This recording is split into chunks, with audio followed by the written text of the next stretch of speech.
Fala, galera. Beleza? Rodrigo aqui. Galera, vamos dar uma olhada no que está acontecendo, cara, no Rio de Janeiro. O João Paviotti falou lá na Inteligência Limitada, o Pimentel também. Vamos dar uma olhada para a gente poder entender mais ou menos o que está acontecendo, que assustou muita gente. Foi um monte de gente ferida, um monte de bandido, um monte de band-aid, deu uma gente inocente. Utilizar recursos do governo federal.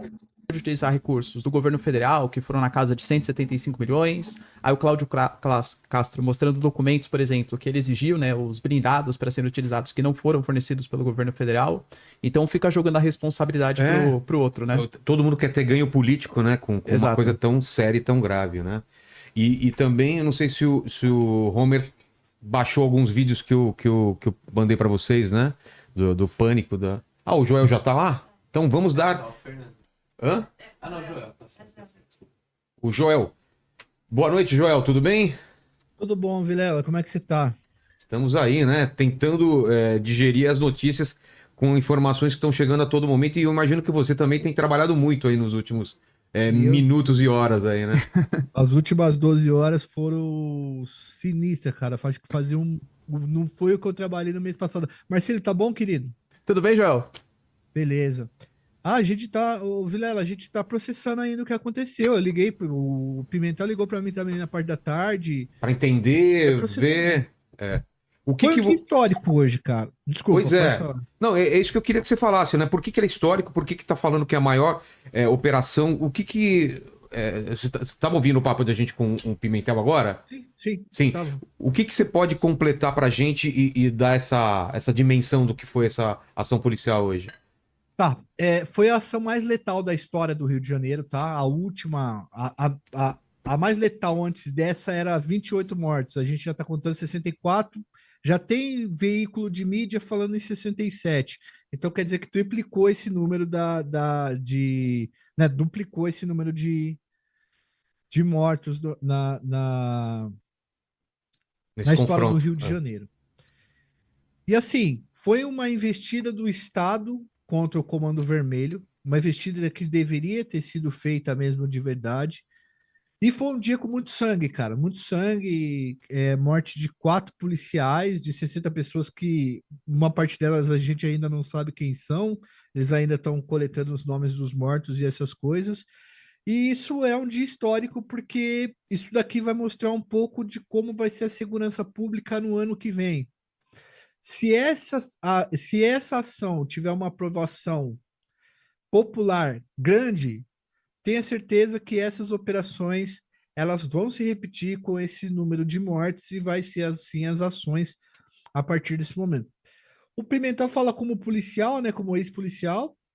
Eu falo basicamente como pesquisador, mas pesquisador que entende que a polícia precisa ir para o embate contra homens armados de fuzil e não tem como você ir para um embate desse sem armas e É sem claro que trocar não, vai fazer o quê? tiros. Vai Não cumprir existe. mandado, vai levar uma caixinha de bombom lá, essa caixinha de bombom.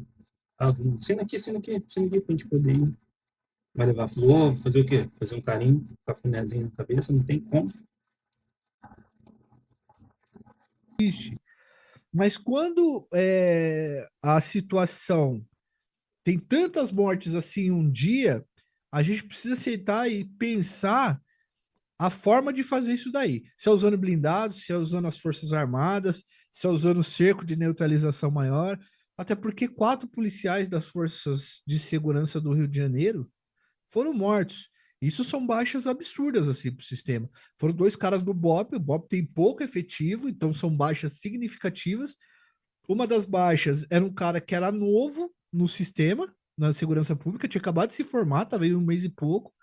E o outro é do Máscara, né? Que eu particularmente conhecia, tive contato com ele. Para vocês terem uma ideia, o Máscara, olha só como é que é a vida no Rio de Janeiro. O Máscara, ele ajudou a prender o Elias Maluco. O Elias Maluco foi o cara que recrutou o Doca.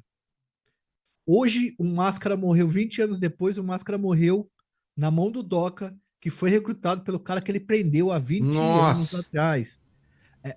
É uma coisa que parece filme, sabe? Parece história de filme total, e tal. total. E essa falta de diálogo, e aí eu coloco esse ponto, tá? Essa falta de diálogo entre o governo federal e o governo estadual tem que acabar, cara. Tem que acabar. Ou coopera todo mundo, ou não vai, não, a gente não vai dar jeito na segurança pública desse país, não vai pelo menos melhorar. Como o Pimentel disse, se o governo estadual e o governo federal quer que esses territórios continuem tomados e etc., assumam isso e acabou. Faça igual no México. Ó, esse território é de fulano, sinalou é de fulano, sinalou é de ciclano, o governador que vai entrar é deles, é desse aqui, e já era, entendeu? É, hoje foi um dia complicado. Eu tô processando ainda, viu, Vilela, viu, Marcília? É por isso que eu não tô sabendo muito bem me posicionar no momento, porque eu ainda tô processando essa situação, entendeu? É, não dá pra ninguém comemorar, né? Porque como você falou, foi um banho de sangue, né? Por Ô, mais bem sucedida que tenha sido, é triste, né? E eu vi também que ele foi uma operação justamente quando tinham várias pessoas do Comando Vermelho de outros estados que estavam no Rio de Janeiro, né, naquele momento. Perfeito. O que o Comando Vermelho tem feito? E isso é importante que a gente traga aqui para vocês.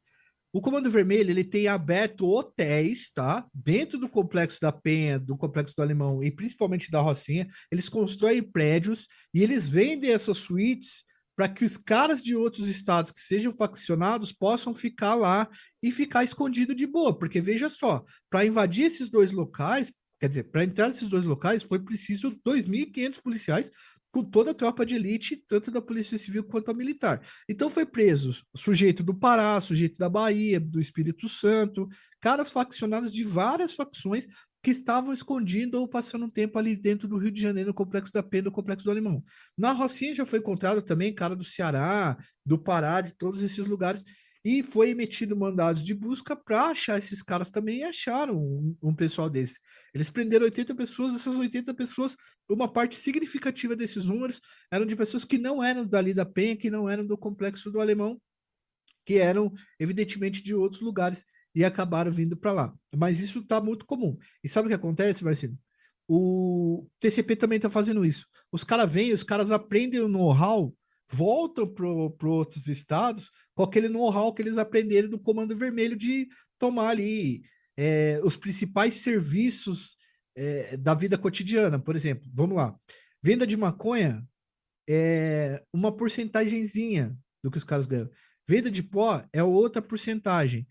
Mas quantas pessoas usam pó e maconha? De cada 100 pessoas, quantas usam pó e maconha? 10, sendo mais generoso. E internet, quantas pessoas usam?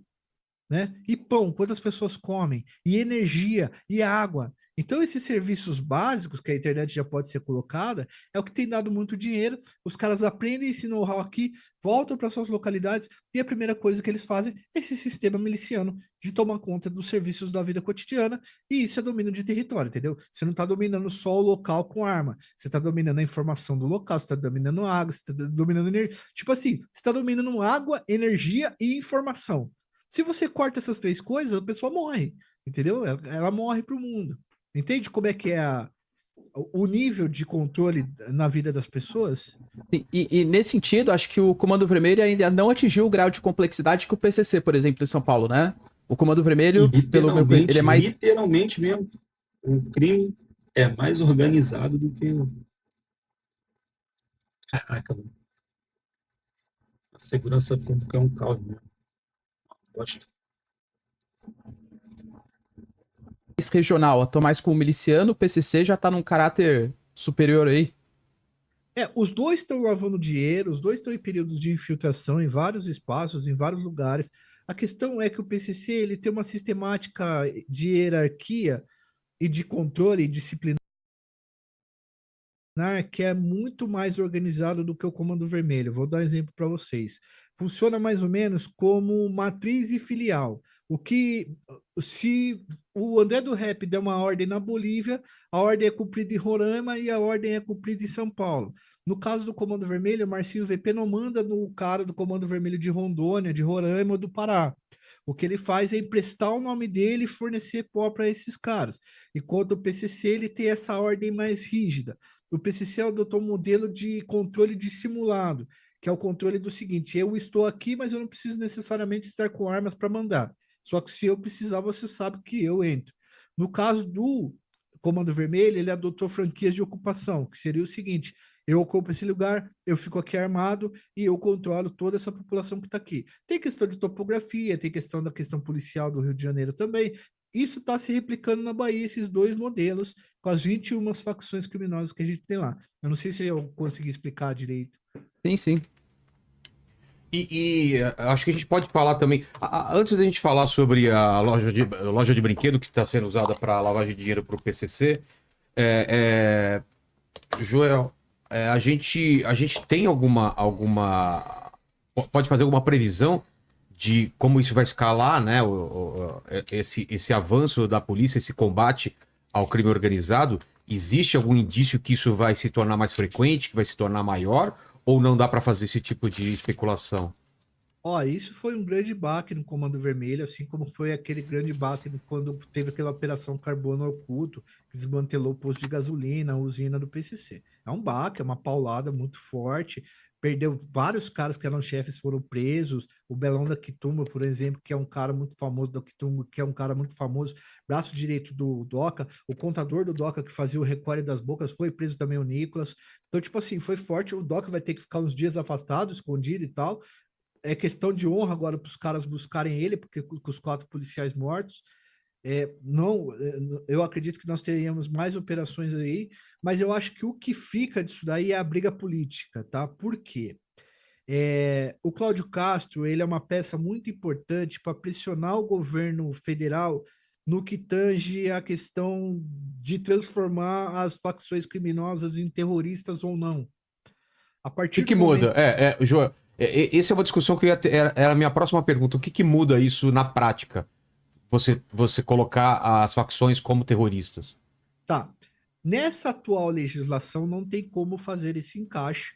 O Peixão, por exemplo, ele já está sendo investigado por terrorismo porque ele mandou fechar igrejas, ele mandou fechar centros de umbanda e essas coisas, certo? Mas existe a questão de que se for terrorista, muda-se para competência federal e muitos governadores podem ficar mais tranquilos, entendeu? Entendi. Nesse sentido. E outra coisa que a gente pode usar várias leis de exceção para fazer esse tipo de combate com os caras. Então existe já essa discussão. Você pega os policiais ou a rede de policiais que são engajados politicamente, eles já nem falam mais traficante, eles falam narcoterroristas. Então existe essa batalha. E veja, pessoal, a partir do ano que vem, na verdade, o ano que vem, a pauta vai ser segurança pública. Não Não tem duvido. muita pauta para falar. É segurança pública, vai ter negócio de buquelização, tudo isso daí.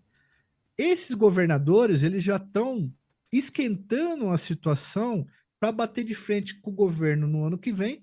Eles sabem que o calcanhar de Aquiles da esquerda é a segurança pública, e realmente a esquerda não sabe falar de segurança pública. Não sabe, não sabe discutir, infelizmente. É muito difícil. A gente tenta fazer essa discussão. Pô, se você fala alguma coisa, você relativiza algo, o cara fala que você é bolsonarista. Então, já existe esse conflito e essa tensão. E o Cláudio Castro agora, ele apertou a corda mesmo. Ele como a gente diz, né? Ele puxou a corda, né? Fez uma tensão e talvez Então, galera, é o seja essa. seguinte, foram mortos aí, agora, na hora que eu gravei esse vídeo aqui, acho que 120, tá? Não vai adiantar de muita coisa, beleza? Entrou lá, matou Band-Aid, matou Inocente, tá? Um monte de gente não trabalhar, a gente ainda não sabe quem são os corpos, de quem são os corpos, entendeu? Mas é o seguinte, cara, tinha que ser feito alguma coisa, entendeu? Porque não tinha como entrar lá e pedir, por favor, para os caras assinarem para poder ser empresa. Isso não ia acontecer nunca e não vai, né? Nunca. Alguma coisa tinha que ser feita. Mas eu acho que tinha que ser feito com mais estudo, com um pouco mais de cautela, entendeu? Porque o bandido tem que ser preso mesmo. Band-Aid. Band-Aid tem que ser preso mesmo, entendeu? Não adianta. Eu já moro na Baixada, já fui assaltado um monte de vezes já fui assaltado, um monte. Não dá para contar, tá? Nem o dedo na mão, nem o dedo do pé. Bom, e simplesmente não acontecia nada, cara. Se você encontrasse com quem te assaltou no meio da rua, o cara desarmado, o que você ia fazer? Ia brincar, mas, né, ficou por isso mesmo. entendeu? E sim, a esquerda, quando você fala qualquer coisa que não seja direcionada ao que ela pensa, o que ela acha, a gente é bolsonarista, a gente é o filho da AP, entendeu? E não tem jeito. Ano que vem, presidente que tiver, ano que vem, a pauta literalmente vai ser segurança pública. Tá? Créditos ao Inteligência Limitada, tá? O podcast sobre dela. Até o próximo vídeo, galera.